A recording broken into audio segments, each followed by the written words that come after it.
Good morning to all of you. आज है 15 सितंबर। चलिए देखते हैं आज आप क्या क्या वर्ड्स को सीखेंगे। ये सारे वर्ड्स हैं जिनको आप सीखेंगे। उससे पहले मैं आपको एक झलक दिखा दूँ स्लाइड की कि स्लाइड्स कैसी होंगी। यहाँ पर आपको सेंटेंसेस मिलेंगे, वर्ड होगा, मैं अच्छे से एक्सप्लेन करूँगी और क्लिप भी है कुछ वर्ड से related, so that you can understand this word clearly. चलिए स्टार्ट करते हैं। सबसे पहले एक देख लेते हैं कौन कौन से वर्ड हैं। First word is amorphous, second is escalation, aggregate, deleterious, filthy, noxious. तो ये सारे वर्ड्स को 5-6 वर्ड है, इन्हें आप सीखेंगे one by one. Let's start. So first word is amorphous. Amorphous आपने केमिस्ट्री में भी सुन रखा होगा। एमॉर्फस का मतलब होता है कोई चीज़ जिसका कोई डेफिनाइट शेप ना हो, जो कि शेपलेस हो या उसका कोई स्पेसिफिक फॉर्म ना हो, तो उसको बोलते हैं एमॉर्फस। इंग्लिश में मीनिंग क्या लिखा हुआ है देखिए, something that lacks definite shape और structure are often referring to something shapeless और फॉर्मलेस। बोला जा रहा है कोई ऐसी चीज़ जो जिसका कोई डेफिनाइट शेप ना हो, कोई स्ट्रक्चर ना हो, या फिर उससे डायरेक्टली आप बोल लीजिए शेपलेस है या फिर कह लीजिए फॉर्मलेस है। अब देखिए इसको कैसे यूज़ करेंगे सेंटेंस में। The artist painting was intentionally amorphous, leaving its interpretation up to the viewer. ये बोला जा रहा है कि जो आर्टिस्ट की जो पेंटिंग थी, जो आर्टिस्ट ने जो पेंटिंग बनाई थी, वो इंटेंशनली यानी उन्होंने वो जानबूझ के एमॉर्फस बनाई थी, यानी कि फॉर्मलेस थी, कुछ स्पेसिफिक बहुत ज़्यादा उसको डिफ़ाइन नहीं किया था कि वो क्या है। मतलब एक पेंटिंग बना दी और लोग अपने से इमेजिन करें ये स्काई है या ये कोई लड़की की परछाई है या क्या है। तो उनकी जो पेंटिंग थी ना, इंटेंशनली वो एक एमॉर्फस पेंटिंग थी, ठीक है, फॉर्मलेस थी या कह लीजिए शेपलेस थी। उसने छोड़ा इंटरप्रिटेशन, मतलब व्यूअर पे छोड़ दिया कि देखने वाला अब देखे अपने नज़रिए से। So this was your first word amorphous. I hope समझ में आ गया होगा। Now moving on to the next word. Second word is escalation. So you must have seen this in shopping malls. इसे बोलते हैं लिफ्ट, एस्केलेशन बोलते हैं, एस्केलेटर बोलते हैं इसी को। तो एस्केलेशन का मतलब होता है किसी चीज़ का बढ़ना, इंक्रीज़ होना। तो जैसे यहाँ पे क्या है, आप इंक्रीज, यहाँ से आपकी हाइट इंक्रीज़ कर जाती है, आप ऊपर पहुँच जाते हैं, ठीक है। So that's why this is known as escalator. And escalation means to increase और इंटेंसिफिकेशन ऑफ समथिंग। तो देखिए इसको सेंटेंस में कैसे यूज़ करेंगे। The escalation of the conflict led to increased tensions between the two countries। बोला जा रहा है जो कॉन्फ्लिक्ट था यानी कि जो विवाद था उसमें जो इंक्लेशन हो गया, मतलब कि एस्केलेशन हो गया, यानी कि कॉन्फ्लिक्ट, विवाद में जो बढ़ोतरी हो गई, इंक्रीमेंट इंक्रीज़ हो गया, एस्केलेशन जो हो गया उनकी कॉन्फ्लिक्ट यानी विवाद में, उससे क्या हो गया, टेंशन्स बढ़ गई दो कंट्री के बीच में और ज़्यादा तनाव बढ़ गया, ठीक है। कि सोचने लग गए दोनों देशों के प्रेसिडेंट कि how we gonna solve this problem, कि कैसे करें कि वॉर ना हो वगैरह वगैरह।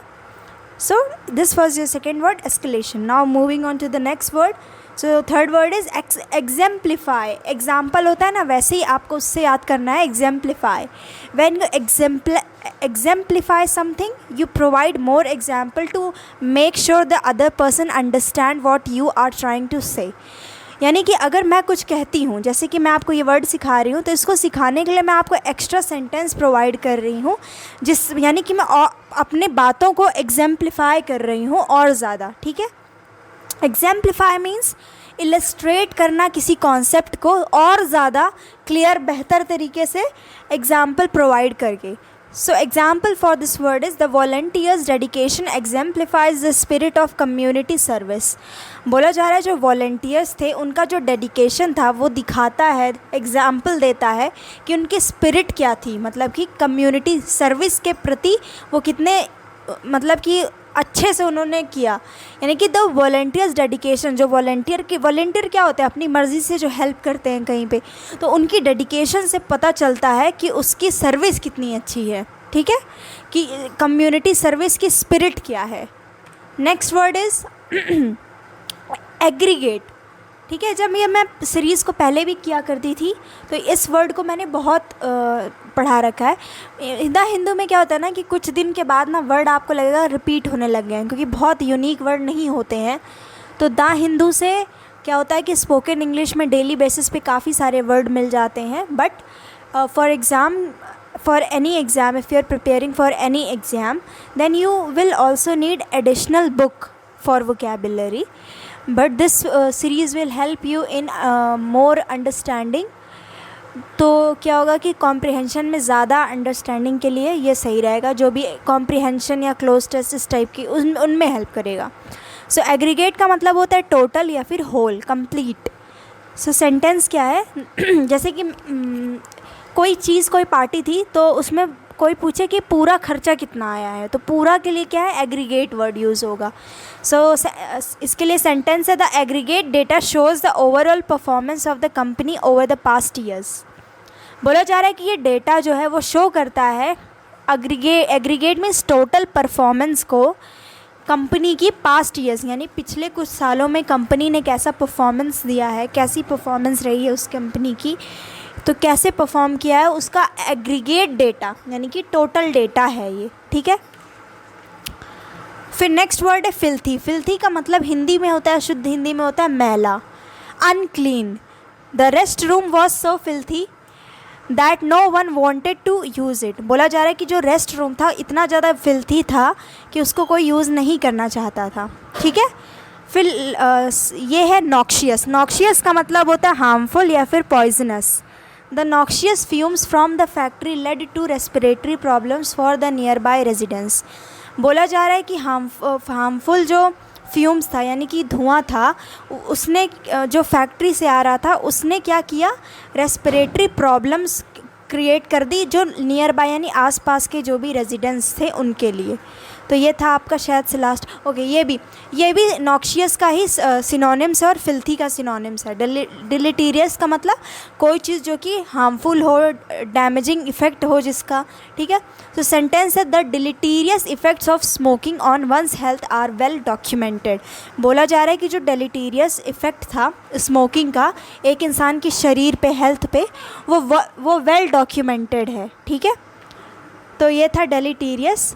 फिर नॉक्शियस भी इसी का सिनोनिम्स था, फिल्थी भी ये तीनों डिलीटीरियस, नॉक्शियस और फिल्थी, इन तीनों का मतलब होता है मैला, गंदगी. ये क्लिप क्यों लगाई है, क्योंकि यहाँ पे बहुत ज़्यादा गंदगी है, यहाँ पे हो जाएगी, सब लोग ये सब कूड़ा अगर नहीं उठाएंगे तो इसलिए ये क्लिप लगी हुई है. ठीक है. नॉक्शियस और डिलीटीरियस में क्लिप नहीं, क्योंकि दोनों एक दूसरे के सिनोनिम्स से यहाँ से क्लियर हो जाता है. Aggregate means total. पीछे मैथ की क्लिप लगी है क्योंकि मैथ्स हम यूज़ करते हैं कोई टोटल अमाउंट फाइंड करने के लिए. एग्जाम्प्लीफाई मीन्स और ज़्यादा उदाहरण देना. ठीक है. फिर एक्सक्लेशन मीन्स इंक्रीज़ होना. Amorphous means something which does not has a definite shape और स्ट्रक्चर. तो दैट्स इट. आज के न्यूज़पेपर के ये 5-6 वर्ड थे, अच्छे लेवल के वर्ड थे. नॉक्शियस, फिल्थी, डिलीटीरियस वगैरह पूछ लेता है क्योंकि. और ये PDF के लिए you can join Telegram channel. Thank you so much for watching this video.